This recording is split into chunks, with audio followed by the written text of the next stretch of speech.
Праздник Ид-аль-Адха продолжается. На дорогах, ведущих в мечеть Назрани, тысячи жителей. Верующие, одетые в лучшие праздничные наряды, с семьями или поодиночке, идут отмечать один из двух мусульманских праздников. Здесь созданы раздельные зоны для мужчин и женщин. Атмосфера, царящая тут, не оставляет никого равнодушным.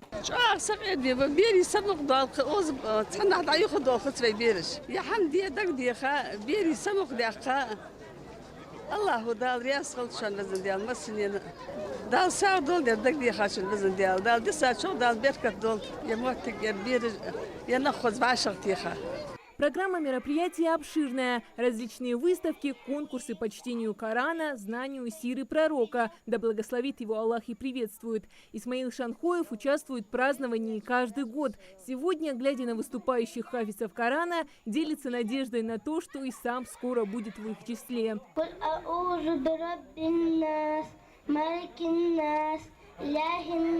Os خافش أبا تخص خاتم داو أندلانز وخشرش سي أبو جوسا ديشرانز ده تاورسا أمدا داو أندلس هذا وقت به.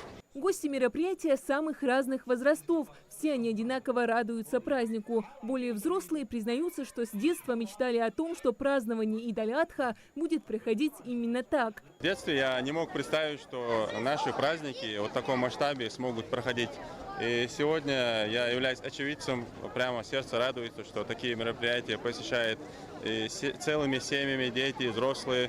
Я думаю, что в таких мероприятиях будут укрепляться наши взаимосвязи, бартхубош, безумхубош, берките мероприятия же, вы мусульмане гядары, вы галайдары, вы эйдэж, вы дахуй, беркит хикя ходуин.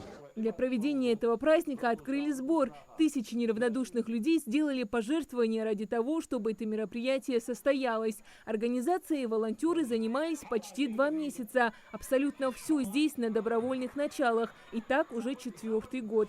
Более 120-130 волонтеров из наших сестер и братьев принимают сегодня участие. Мне кажется, самая сложная задача, доля лежит на наших волонтерах, потому что организовать и проконтролировать участие 5000 жителей региона в таком мероприятии – это очень сложно. Люди обнимаются, поздравляют друг друга с праздником, желают в следующем году встретить Ид-аль-Адха также масштабно, познавательно и весело. Хадиджа Ивлоева, Султан Булгучев, Магаз 24.